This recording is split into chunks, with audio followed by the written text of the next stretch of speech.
We're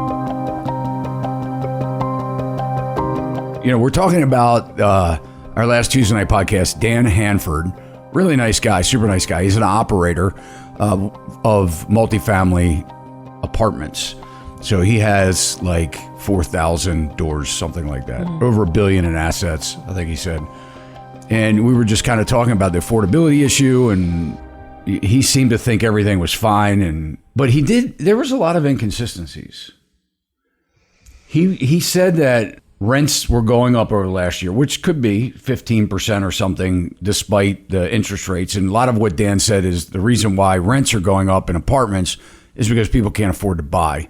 But it's kind of odd to see a huge decrease in rents. You might see a little bit. We're seeing in some markets throughout the country, they're a point, 2 points, 3 points here and there. But the more populated or stabilized or primary markets are still seeing rent growth around the country, and it's because there's still people in the market that need housing, and the interest rates rising is actually causing an opposite effect for us, because it's actually causing us to have rent growth in a lot of these markets because of the demand for multifamily housing has increased because fewer and fewer people can afford to buy a home right now.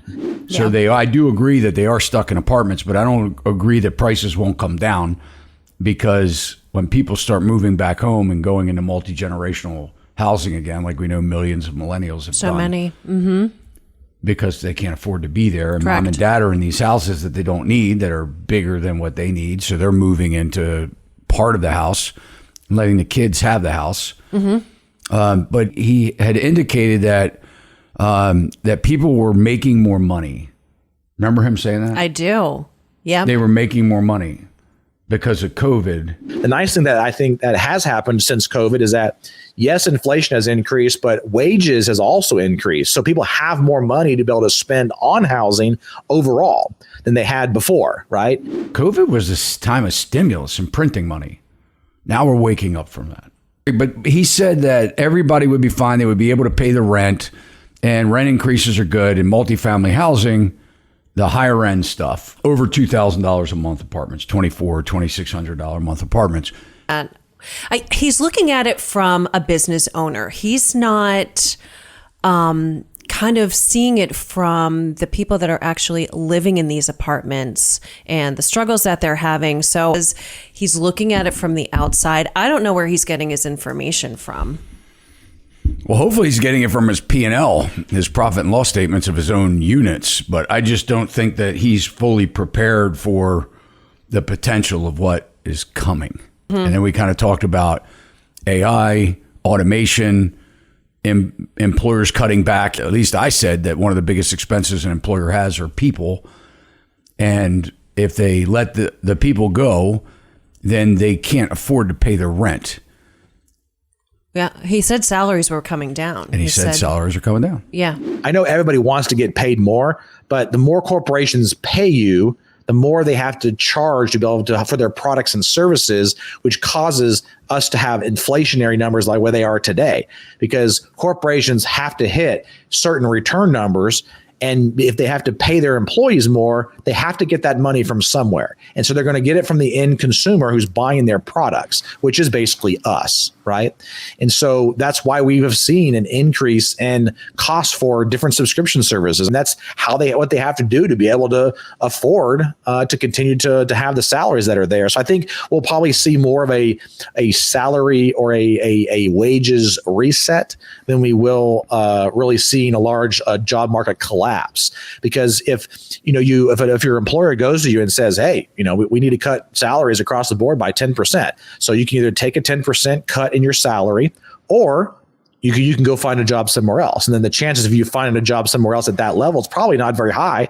So they're going to probably take the 10% cut, and you're going to see that kind of lowering of the wages. Yeah, which the Fed said that salaries are coming down. So I think it's inconsistent. I think he's kind of he doesn't have his eyes open to the potential of what can happen to his business model, where he's making all this money right now renting apartments. The other thing I want to point out is he said that there's no inventory. But I still think we're going to still see demand, and there's still going to be demand for it, because we're not even building apartments faster than we can than the demand. And so we're going to have a housing problem like we already have it now, where, we already are in this situation where there's too many people and then there's not enough homes, right? And so that's what causes the supply and demand issue. But then he said that there would be a glut of inventory for like the next 12 months. Right now, based on what we're seeing with what happened with COVID, I think it's going to be the opposite for a little bit longer, because there was a period there of 12 to 18 to 24 months where developers stopped trying to find new land and get it permitted, and the delays with the cities and the supply chains and things like that. So like over the next 12 months, there's a large amount of supply coming online.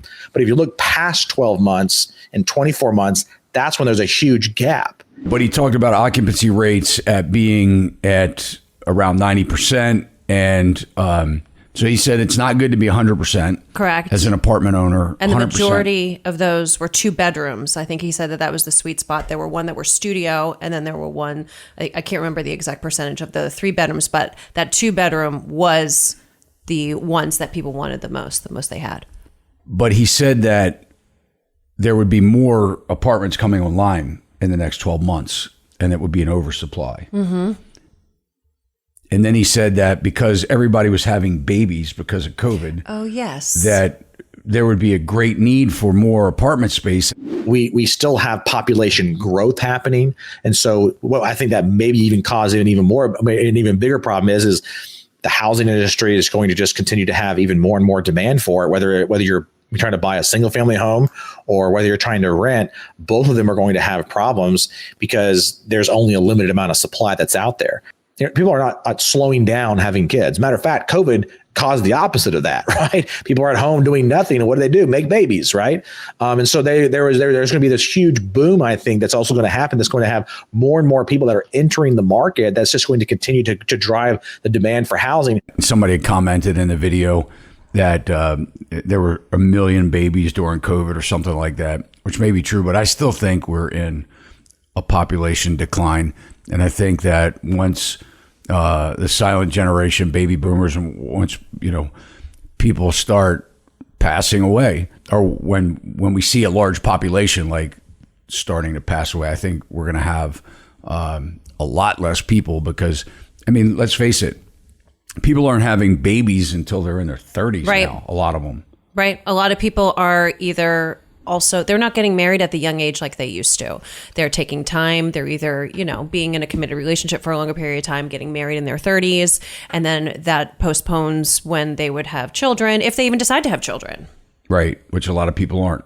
Correct. And the other thing was, and I don't remember what the exact percentage is, but right now, more people live alone than ever before in history. Yes. So we have more people that are living in houses, or even couples that are living in houses that are way oversized, and we have more people living on their own than ever before. Back in the day, a couple generations ago, people didn't live on their own. Yep.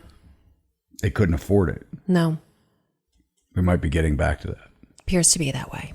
Anyway, guys, check out the recent video from our Tuesday night podcast, and I think it has like renters hanging out the window with signs on it. Sachs Realty, Maryland broker number 607720, office number 443-318-4514, equal housing opportunity.